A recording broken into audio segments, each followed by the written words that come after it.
নমস্কার বন্ধুরা, ঘর ফুডে আপনাদের সবাইকে স্বাগত জানাই।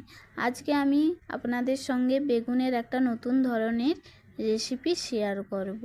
বেগুনের এই মজাদার রেসিপি আপনারা বাড়িতে একবার ট্রাই করবেন, দেখবেন বাচ্চা থেকে বড়রা সবাইয়ের কাছে এটা একটা প্রিয় রেসিপি হয়ে উঠবে। আর যারা বেগুন খেতে পছন্দ করেন না তারাও দেখবেন প্লেট চেটে পুটে শেষ করে নেবে। তো চলুন, বেগুনের এই মজাদার রেসিপি বানানোর জন্য আমি এখানে এক প্লেটে করে বেগুন নিয়ে নিয়েছি। বেগুনগুলো আমি ভালো করে ধুয়ে পরিষ্কার করে নিয়েছি। আর দেখো, ডাঁটিগুলো আমি এভাবে রেখে নিয়েছি। ডাঁটিগুলো কিন্তু এভাবেই থাকবে। আর আমি সব বেগুনগুলো একই সাইজের নিয়েছি। এবার আমি বেগুনগুলো আপনাদের কেটে দেখাচ্ছি। দেখুন, বেগুনগুলো এভাবে মাঝ বরাবর আমি দু সাইড কেটে নেব। আর মুখের দিকটা এভাবে জোড়া থাকবে। তো দেখুন, মাঝখানটা আমি দেখে নিচ্ছি পোকা আছে নাকি। একবারে নরম বেগুন, দেখুন একটুও কিছু নেই। এবার দেখুন, আমি আর একটা বেগুন আপনাদের কেটে দেখাচ্ছি। তো দেখো, এই বেগুনটাও দেখো, কিচ্ছু পোকা টোকা কিচ্ছু নেই। দেখো কত সুন্দর নরম বেগুন। এভাবে আমি প্রত্যেকটা বেগুন কেটে নেব।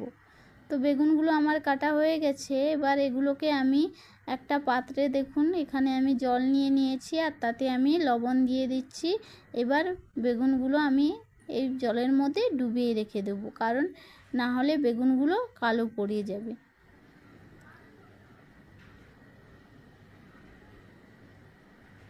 তো বেগুনগুলো আমি ডুবিয়ে নিয়েছি। এবার এগুলো আমি সাইডে করে নেব। এবার এদিকে আমি বেগুনের রেসিপি বানানোর জন্য দেখুন, একটা পেঁয়াজ কুচি, একটা টমেটো কুচি, আর এখানে কিছুটা আদা রসুন আর দুটো কাঁচামরিচ এভাবে থেতলে নিয়েছি আমি। এবার এদিকে দেখুন, আমি এখানে কয়েকটা চীনাবাদাম নিয়েছি। এগুলো আমি ভালো করে গুঁড়ো করে নেব। তো এদিকে আমি দেখুন একটা কড়াই নিয়ে নিয়েছি আর তাতে আমি সাদা তেল দিয়ে দিয়েছি। এবার তেলটা আমি গরম করে নেব। আপনারা আপনাদের পছন্দ অনুযায়ী তেল ইউজ করতে পারেন। তেলটা গরম হয়ে গেছে। এবার এতে আমি বেগুনগুলো ধীরে ধীরে দিয়ে ভেজে নেব।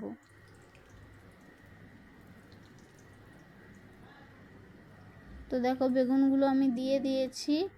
এবার এগুলো আমি হালকা করে ভালো করে আমি ভেজে নেব।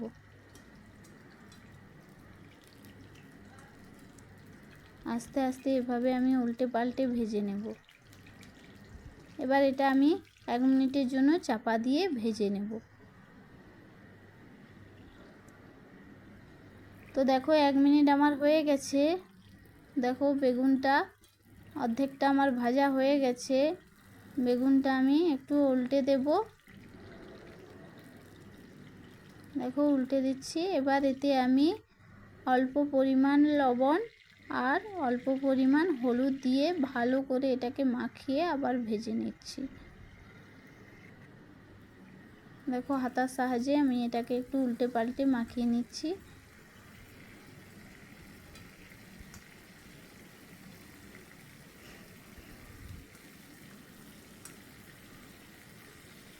দেখো, ভালো করে আমার লৌটানো হয়ে গেছে।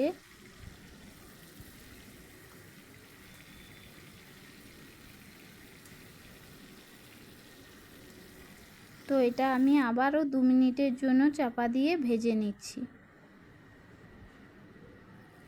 তো দেখো, 2 মিনিট আমার হয়ে গেছে। দেখো, বেগুনগুলো কত সুন্দর সেদ্ধ হয়ে গেছে আর ভাজাও হয়েছে।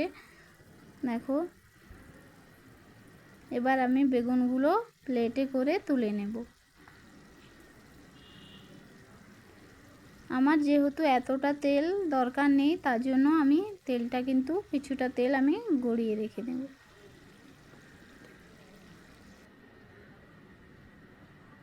তো দেখো, এবার আমি এতে 1 চা চামচ গোটা জিরে আর একটা তেজপাতা ফোড়ন দিয়ে দিচ্ছি। দিয়ে ভালো করে একটু আমি এটাকে নেড়ে নেব। এবার আমি এর মধ্যে থেতলে রাখা আদা রসুন আর কাঁচামরিচ দিয়ে দেব। দিয়ে এটাকে আমি এবার হালকা করে ভেজে নিচ্ছি।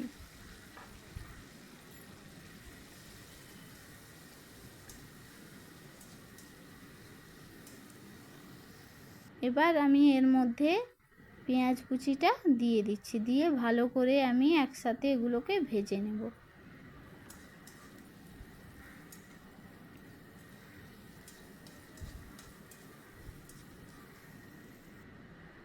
তো দেখো পেঁয়াজটাও আমার ভাজা হয়ে গেছে।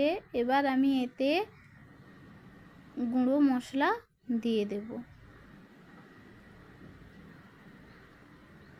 আমি এখানে 1 টেবিল চামচ জিরে গুঁড়ো, 1 টেবিল চামচ ধনিয়া গুঁড়ো আর 1 টেবিল চামচ শুকনো লঙ্কা গুঁড়ো দিয়ে দিচ্ছি। দিয়ে ভালো করে এটা আমি মিশিয়ে নিচ্ছি। দেখুন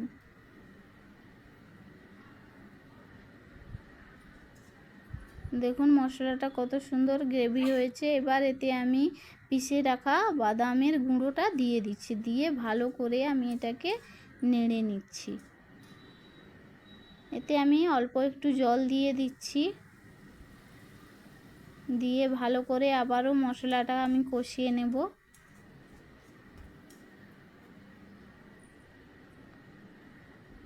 এবার এতে আমি 1 টিস্পুন হলুদ গুঁড়ো দিয়ে দিচ্ছি, দিয়ে ভালো করে আমি এটাকে মশলাটাকে কষিয়ে নিচ্ছি। দেখো মশলাটার কালার কত সুন্দর হয়েছে। আপনারা চাইলে এখানে কালারের জন্য কাশ্মীরি লাল লঙ্কা গুঁড়ো দিতে পারেন। আমি এখানে কাশ্মীরি লাল লঙ্কা দিলাম না।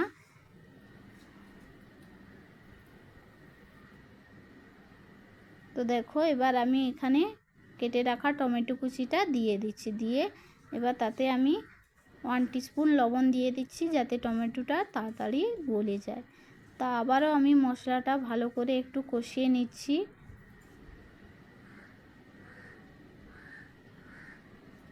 এবার এটা আমি 2 মিনিটের জন্য চাপা দিয়ে মশলাটাকে আমি কষিয়ে নেব।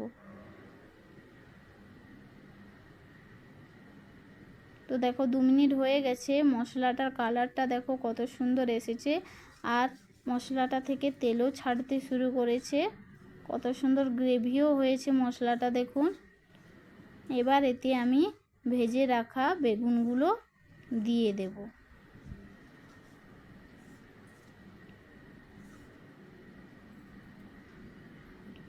তো দেখো বেগুনটা আমি দিয়ে দিয়েছি। এবার আমি বেগুনটার সঙ্গে মশলাটা ভালো করে আমি মিশিয়ে নেব।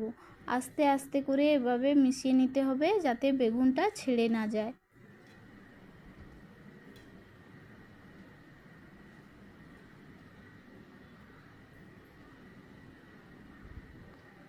এবার এতে আমি অল্প পরিমাণ একটু জল দিয়ে দিচ্ছি। আমি এখানে বেশি জল দেব না, অল্পই একটু জল দেব। দিয়ে আস্তে আস্তে আমি এটাকে মিশিয়ে নিচ্ছি। এবার এতে আমি 1/2 চা চামচ গরম মশলা আর কিছুটা ধনিয়া পাতা কুচি উপর থেকে দিয়ে ভালো করে আস্তে আস্তে এভাবে মিশিয়ে নিচ্ছি। নিয়ে আমি আবারও 2 মিনিটের জন্য চাপা দিয়ে এটা রান্না করে নেব। তো দেখো 2 মিনিট আমার হয়ে গেছে। দেখো কত সুন্দর হয়েছে বেগুনের রেসিপি। দেখো বেগুনটা কত সুন্দর সেদ্ধ হয়ে গেছে, আর বেগুনগুলো কিন্তু আমার ডাঁটি থেকে একটু ছড়ে যায়নি। কালারটা সুন্দর এসেছে। এবার আমি পরিবেশন করে নেব। তো দেখো এভাবে আপনারা বেগুনের রেসিপি বানিয়ে খাবেন, দেখবেন এটা খেতেও বানাতেও যেমন সহজ আর খেতেও ততটাই মজাদার। তো আপনারা এটা ভাত ডাল সঙ্গে এটা খেতে পারেন, কিংবা রুটি পরোটার সঙ্গেও আপনারা সার্ভ করতে পারেন। আমার ভিডিওটা যদি আপনাদের ভালো লেগে থাকে তাহলে একটা লাইক করবেন, আর কমেন্ট করে অবশ্যই বলবেন বেগুনের এই রেসিপিটা আপনাদের কেমন লেগেছে। আর আমার চ্যানেলটিকে অতি অবশ্যই সাবস্ক্রাইব করবেন। আজকের জন্য এইটুকু। ধন্যবাদ।